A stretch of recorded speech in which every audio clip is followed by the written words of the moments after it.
that can be resolved by saying drill baby drill or never baby never. I mean, we really have to view this as a way for us to be a leader in the world by being the first country to be independent of any other country in our energy.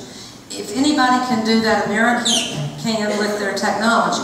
I say no to cap and trade, but we need to look further than that. We need to look at all the alternatives that exist and not shut off conversations. And this is one of the things that I see happening in our country and why we don't get further in our political conversations. Let's take global warming, for example. Most of us in this room probably don't believe in global warming, but other people do, and they believe it very passionately.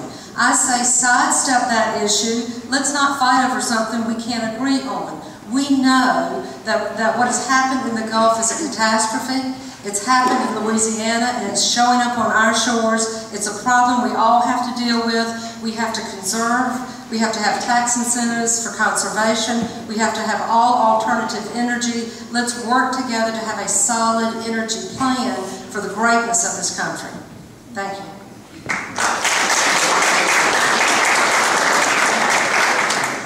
Ms. Olshner, so just to be clear, you do support drilling in the Gulf of Mexico or do not? I do not support drilling in the Gulf of Mexico at this time for this reason. When I came out before the Deepwater Horizon, because the oil companies would not give to me their fail-safe plan for redundancy, and until that plan gets in place and is public knowledge, then I would go with what the scientists said in front of Congress, which is we are not comfortable with the technology greater than 500 feet. Thank you very much. Mr. Sutherland, what do you believe to be a responsible energy policy for America to pursue? You have 90 seconds. You also asked about cap and trade, the Deepwater Horizon, I think, in your original question. So I'll go in reverse. Cap and trade, I'm vehemently against cap and trade, unlike Congressman Alan Boyd, who told everyone in CD2 that he was going to vote against it, and then he ran to Washington, followed special interest, and voted for it. I am not Alan Boyd. I mean what I say, and I say what I mean.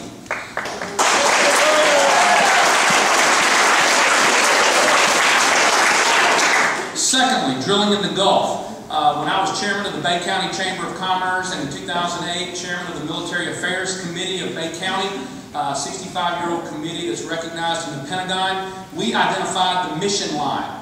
Because of our bases in Bay County and throughout other areas of Northwest Florida, we identified that line. We understand that our military bases bring in $55 billion into Florida's economy and $1.5 billion into CD2. So we can do nothing to endanger that. However, west of that line, we need to be drilling. We have got to drill. Now, the environmentalists have done a very good job. Barbara mentioned a few moments ago that the people that testified said they shouldn't be drilling beyond 500 feet. Well, then why are we not drilling in 500 feet?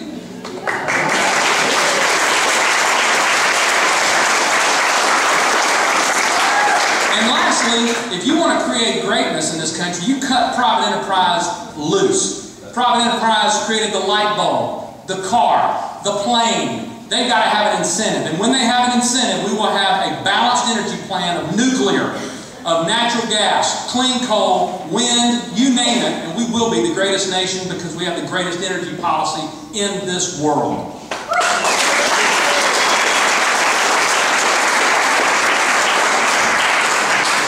Very quick yes or no question to all the candidates. Related to that is a proposed tax on oil companies to reduce the national debt. Would you support a tax on oil companies alone in order to reduce the national debt? Mr. Henry? No, I don't, because I don't. Mr. McNeil? No, I don't. Mr. Joel? It's all taxes. No way. Ms. Olshner? On revenue? On oil company, yes. Would you raise taxes on oil companies to close the national debt? I would consider it if we're talking about on revenue. Okay, Mr. Sutherland. Absolutely not. I don't want $8 gallon gas.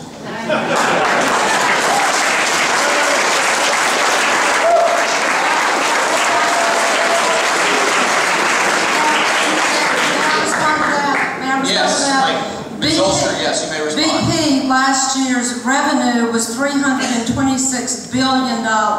If they had put $200 million into the redundancy that was needed in the Deepwater Horizon, that well would have been shut off at day 3. It would not add 1 cent to a gallon of gas. Anybody like to respond to Ms. Olshner? Yes. Before you respond, just raise your hand so I can follow it so we can get it right. First Mr. Scholl and then Mr. Sutherland. Mr. Scholl, you have 30 seconds. Corporations do not pay taxes. The consumer pays the tax.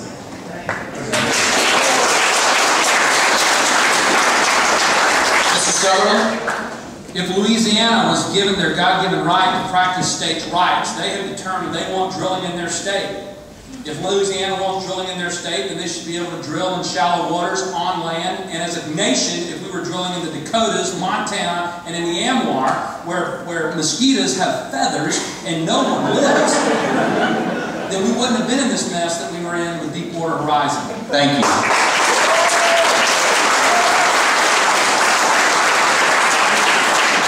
Mr. McNeil? We have the technology available to drill in the waters. We even have the technology to drill in the waters they were in at miles deep.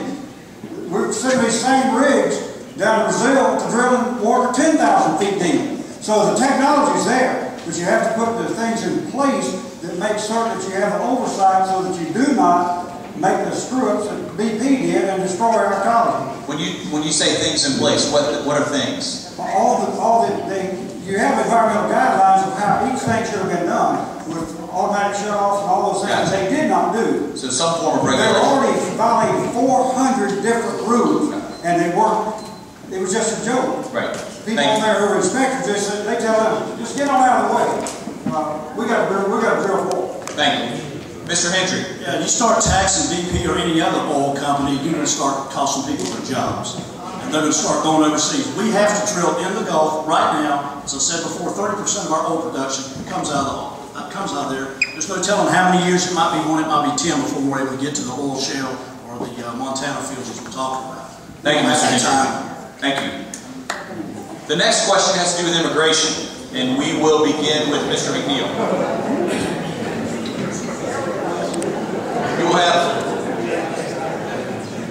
You'll have 90 seconds, Mr. McNeil. What is the proper kind of immigration reform, and what should the proper relationship be between the states and the federal government on this issue? Mr. McNeil, you have 90 seconds. The proper kind of immigration is one that's implemented now and goes to work now. We've got to do something about it. These people have talked about this ever since Reagan let 3 million come in and get amnesty. Ever since, it's like, okay, well, if we can just get there, we're going to get amnesty. So now we got anywhere from 10 to 20 million Mexicans here across that border. They're coming in like rabbits through a briar patch, and we can't stop it. That's unbelievable. We cannot do that.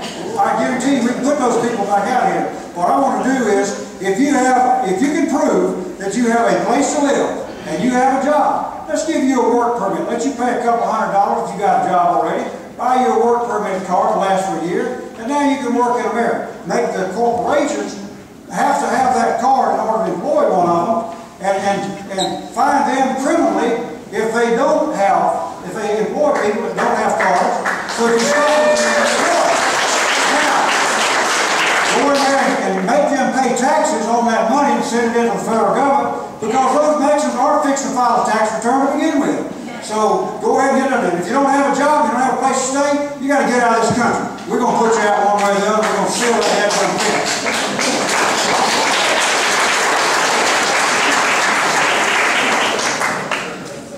Mr. Scholl, what is the proper kind of immigration reform, and what should be the proper relationship between the states and the federal government? You have 90 seconds. I think we have an excellent example going on right now of the proper relationship. Governor Brewer is showing our president how to enforce an immigration policy of what needs to be done. So I totally support it. The president up there, he was going for a little on-the-job training. Unfortunately, that didn't happen.